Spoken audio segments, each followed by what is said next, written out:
All right, we have some major breaking news. The United States government is less than 12 hours from a brutal shutdown, and Donald Trump is on a panicked rampage. Not only did he just declare war on United States cities, saying that we are at war, but he's also been addicted to the cameras all day, saying insane stuff in order to distract away from the fact that Republicans in Congress can't keep the government funded despite having the Senate, the House, the presidency, and the Supreme Court. Let's just start off with this clip of Donald Trump speaking to generals in Quantico, Virginia today. Before he said that we're at war with our own blue cities, he asked them about Raising Cane's. And this clip is just honestly kind of scary because listen to the way that he's speaking. Fantastic, by the way. I hope you all agree. If anybody disagrees, could I please have your hand? Who disappears at Raising Cane is no good? Just raise your hand. I don't see any hands raised. All right. That means you're okay. That means that he's okay now, but I saw his results. You know, he All right, it's time to get you to bed, Grandpa. And then it gets even worse. Then Donald Trump just admitted it regarding the government shutdown. He's hatched this plan, not him, but some of the more extreme, evil, clever people in his administration like Russell Vought or Stephen Miller are hatching this plan to use the government shutdown to consolidate even more power. So if it does happen, they can fire federal workers en masse. But what Donald Trump says in this clip is absolutely effing crazy. He's essentially holding a gun to the American people and hoping that Democrats wince. He's saying that he will cut programs, he will cut benefits, he will cut things that Democrats like. In this clip, he says, I'll cut benefits that they like. I'll cut programs that they like. He's trying to say that he's going to hurt the American people so that Democrats will hopefully blink. Let me play this clip for you. I told you we have $17 trillion being invested, so the last person that wants it shut down is us now. Wait, really quickly. When he says he has $17 trillion being invested, that is a lie. He says he's brought in $17 trillion from tariffs. This is not true. That means our deficit would essentially be half paid off, but it's increasing on a monthly basis. This is a lie. 17 trillion? I told you we have $17 trillion being invested, so the last person that wants it shut down is us now. With that being said, we can do things during the shutdown that are irreversible, that are bad for them and irreversible by them, like cutting vast numbers of people out, cutting things that they like, cutting programs that they like. And you all know Russell Vought. He's become very popular recently because he can trim the budget to a level that you couldn't do any other way. So they're taking a risk by having a shutdown because of the shutdown, we can do things medically and other ways, including benefits.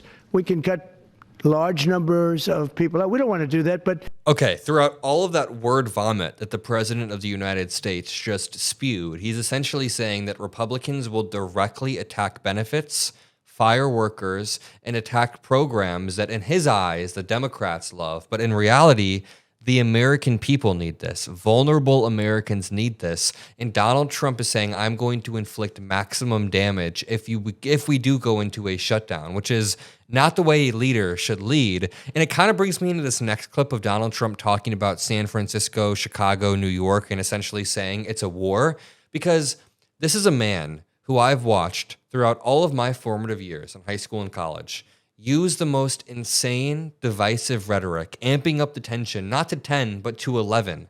No president has ever declared war on cities before until Trump literally sent the National Guard into LA, posted an AI image of Chicago being invaded, and then talked to our top generals in Quantico, Virginia, and said that we are at war with our cities. Yet when I say Trump is an authoritarian or Stephen Miller speaks like a fascist, people say that I'm the divisive one. I just listened to a clip of Donald Trump threatening to take benefits away, take health care away from vulnerable Americans, people in my family, people that I know, and when I called that out, I'm the divisive one. By the way, when Trump is talking about Russell Vought here, this is really important because they are hatching this plan. This article describes how Russell Vought, his name just sounds kind of evil. Has anyone seen The Boys? There's Vought Industries or whatever. That's like the bad guys in The Boys. But either way, it talks about how Russell Vought is hatching this plan if there's a government shutdown. Here's where a looming shutdown this time will be far, far different than previous shutdowns in 95, 2013, 2018.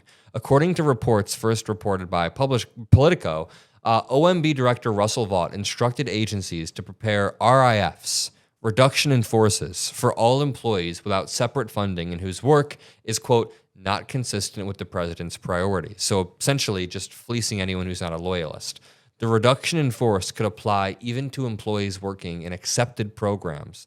Just a momentary lapse in appropriations, a shutdown that lasts minutes or hours, would give Vought the power to tell agency leaders to move past the usual furloughs, quote, temporary, non-duty, non-pay status, to reduction in forces being permanently fired.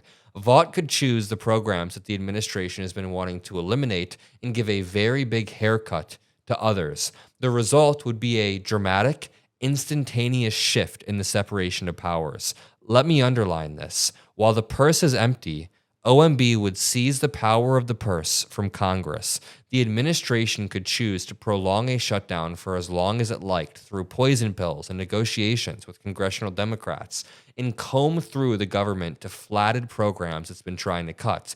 With this prospect looming, the administration has little incentive to do more than shed crocodile tears over a shutdown, so Donald Trump may want the shutdown. I'm just trying to give you guys all sides of it. Donald Trump then goes on stage to try to draw attention away and says this, essentially saying the cities like San Francisco, he mentioned Chicago, New York, and Los Angeles, that it's essentially war. What they've done to San Francisco, Chicago, New York, Los Angeles, they're very unsafe places, and we're going to straighten them out one by one.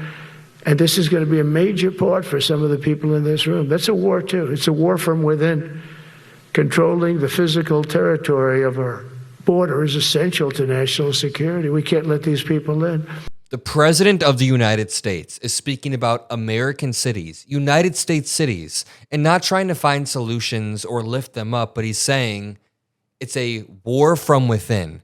Saying it's a war from within. That is divisive, inflammatory, and I'm so sick of arguing with people on the news saying, oh, the Democrats are divisive. The Democrats are the ones who are using inflammatory rhetoric, when there's genuinely not a single Democratic politician who would ever speak like this. And Donald Trump posts stuff like this on a daily basis. Just going back to the shutdown, because a lot of this is a distraction from the looming shutdown, which is a culmination of all of the Republican incompetence. The argument on the other side of that is that most Americans will blame this shutdown on Donald Trump. So if he does want to inflict maximum damage, fire workers, and hurt programs that help the American people, then at the end of the day, that is going to hurt him. I don't want that to happen. Nobody wants that to happen, of course, but it's basically him being hoisted by his own petard. We know he's a terrible leader in times of tragedy or in times of, turmoil, I'd say rather. And he creates all of these different times of turmoil. So when the tariffs are just kicking in, when all of this is happening and Trump has a government shutdown where he accelerates his fascistic power takeover, it's not going to be good for him. Democrats also can then gain more leverage. We can use this all as a larger leverage play to make simple demands. Healthcare for the American people, less ICE raids, or at least if ICE is going to do their job, actually do their job.